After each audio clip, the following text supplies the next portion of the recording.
Hey guys, welcome back to Fun Cooking and another day of 30 days of Thanksgiving. Make sure you check the description box below for the links to the other YouTubers who are participating in this. Today we are going to make this pumpkin cinnamon rolls. Oh my god, they are so good. You'll never ever consider buying them out of the store again once you make your own. It's really not that difficult. It just takes some proofing time. And while it's proofing, you can do other things. So sit right there and watch how I make these.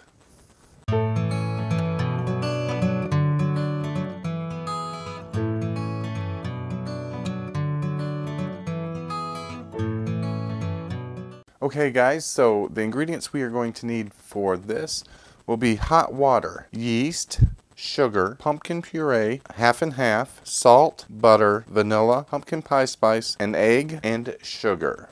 The first thing we want to do is measure out a 1/4 cup of this water that is sitting at 110 degrees.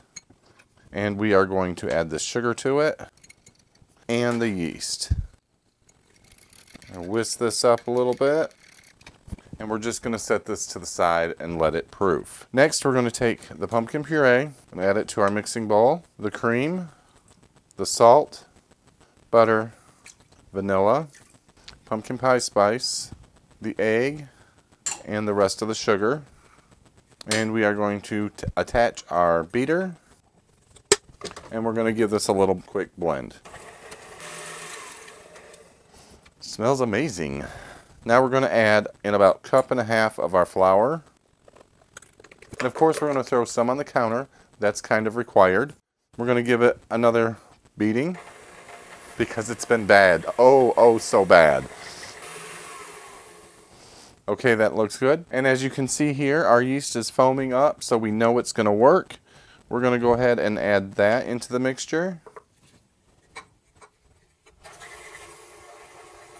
And mix it up and slosh it all over. Because if you're not making a mess, you're not any good.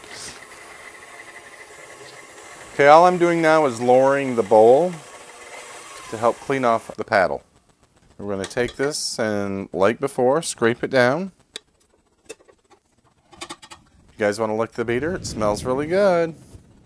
Don't worry about salmonella. That's just to get you to buy more eggs. So I'm going to scrape down the bowl a little bit, just to make sure we don't have any clumps of anything hiding down there. Then I'm going to add my hook attachment. Scrape this excess batter off of my spatula onto it. Put it over here to the side. And we are going to turn this on and start adding flour. Slowly, unless you like a cloud of flour in your kitchen. Okay, I'm going to let this go for a minute before I add any more flour to make sure the dough isn't too dry. If your dough is too dry, your rolls are going to be horrible. So I'll let this go a few minutes and I'll bring you back. Okay, so our dough is pulled away from the sides of the bowl. It's not too tacky. So I'm going to continue kneading this for about 7 to 10 minutes until it's nice and smooth, and I'll bring you back when we get to that point.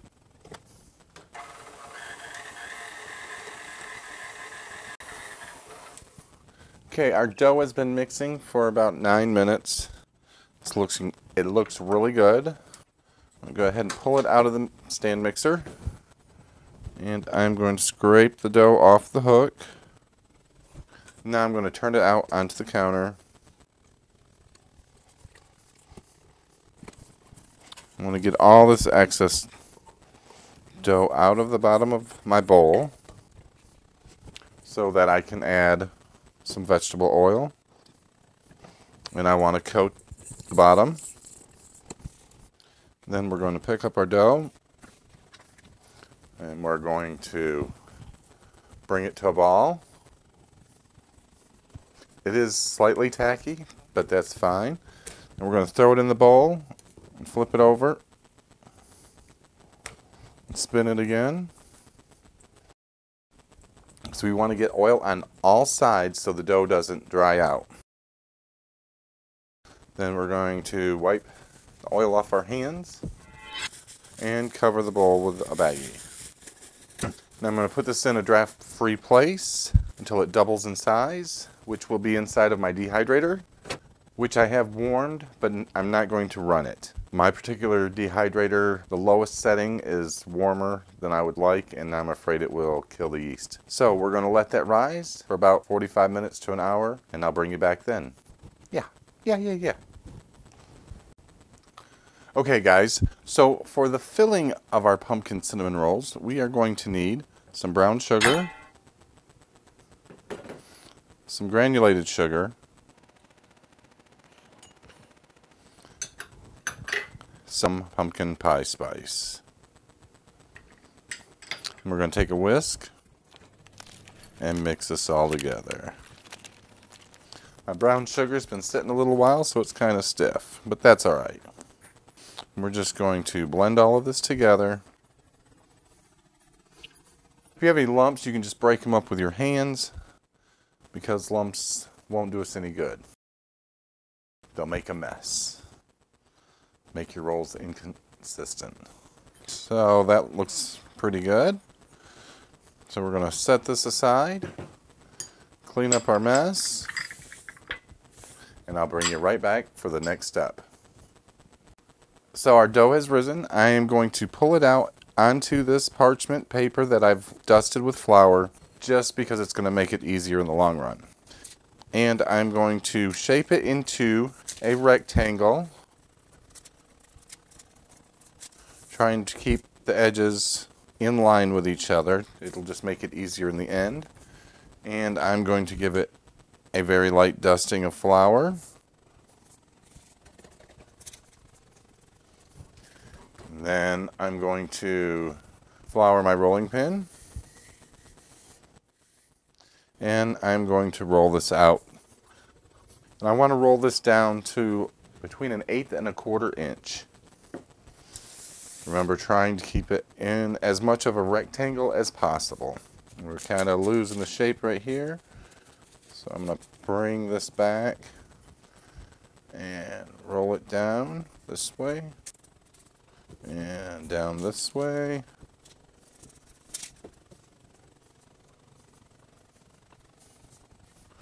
Remember, when you're rolling with a rolling pin, you want to let the weight of the rolling pin do the work. I don't know why. That's just what I've always been taught, so that's what I do. And I think that shape will work, and that thickness will work. So now I'm going to grab a pastry brush, and we are going to take some melted butter. This is going to be my bottom edge, so I do not want to butter that because I'm going to need it to be dry to stick to the other edges. So I'm going to say about 1.5 inches or so from that edge. Here, let's just goop this butter on. We're going to brush it all over. We want it to kind of soak down into our dough.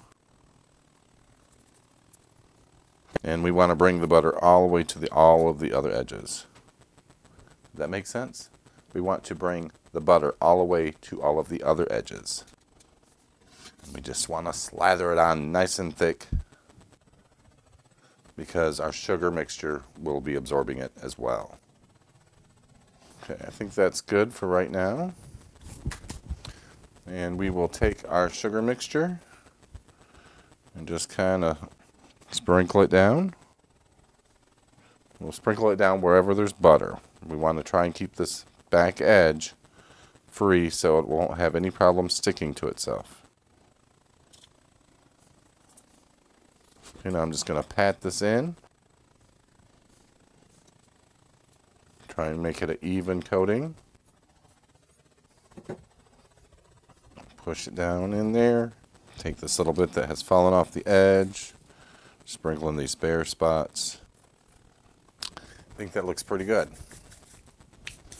Now we need to roll this up. And that's why I chose to use parchment paper, because I can lift this up and press it over and push down to get this started.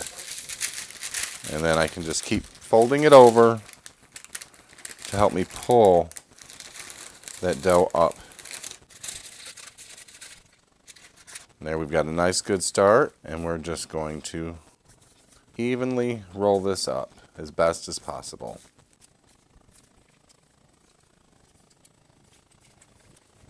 And then we can take this edge, pull it back, unfold that end, and then we can pinch this edge down. You want to pinch it so the end seals into the rest of the body to keep them from unrolling while they're baking.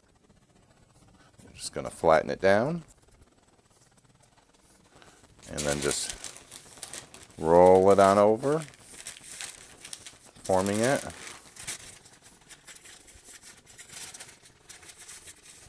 Then we will roll it back the other way.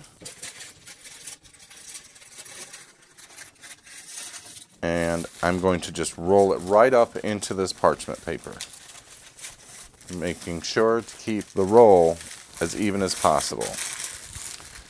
Now I'm going to go stick this in the refrigerator for about 20 minutes to firm up the dough so that we can cut it. And I'll bring you back when we're to that stage. Okay, so our dough is ready. It's nice and firm. We're going to unroll it. I'll turn it around this way so it's closer to me. And we want to divide this into equal parts. So I'm going to start first by cleaning up the ends. There we go. Now we will go dead center, or as close as possible to dead center. And I just noticed our seam is right here, so I'm going to go ahead and roll this over, kind of reform this. There we go. And then we are going to cut each one of these in half. And we will cut each one of these in half. Okay, and then we will, once again, cut everything in half. And by doing it this way, it gives us a close approximation of everything being the same size. Okay, so now I'm going to try and cut my fingers off. Now I'm going to go ahead and roll this back over and give it a little smoosh to try to get the roundness back into them. Because when we were cutting them, it got flat. Imagine how flat they would have gotten if we hadn't chilled the dough to begin with. So now we're just going to lay these out in our pans. And I want to leave a little space in between these. That way they have room to rise. I'm going to put this one over here. Put that one there. You got to be careful or else you will pull them completely out of shape. Because apparently we did not cut them all the way through on some spots. We're going to put these in our preheated dehydrator for about 20 minutes so they can rise. And then we will put them in a 350 degree oven until they're done. Probably 15 minutes. I'll bring you back when we're ready to put them in the oven so you can see what they look like before they go in the oven. I almost forgot. I am covering these with plastic wrap. I am not mashing it down. I'm just laying it over them to help keep some of the heat in so they will rise faster. So when you go to make these, make sure you cover them, but not tightly. All right, we'll be back shortly. Okay, we're back and our cinnamon rolls have risen. How do those look? So now we're going to put them in a 350 degree oven for 20 to 30 minutes until they're nice and golden. So stay right there and I'll be back in a blink of an eye with them out of the oven. Okay guys, so I just pulled these out of the oven. They're nice and hot. They were in the oven for only about 15 minutes. I don't know where I got 20 to 30 minutes, but 15 minutes was sufficient. So in this measuring cup, I have a half a cup of powdered sugar and a couple tablespoons of heavy whipping cream. I'm going to mix these together just with a fork. Okay, so now we have a nice thick glaze. We're just going to fork it over them. Be as neat or as sloppy with this as you want. They're your pumpkin cinnamon rolls, so do it however you like. If you want, you can spread it all over the top. It's however you want to do this. I'm going to need to make some more glaze though. So probably a cup of powdered sugar and a quarter cup of heavy cream would be what you'd want. But I'm going to let these cool a little bit and I'll bring you back for a taste. Okay, so these have had time to cool. I'm going to take this little one right here and give it a taste.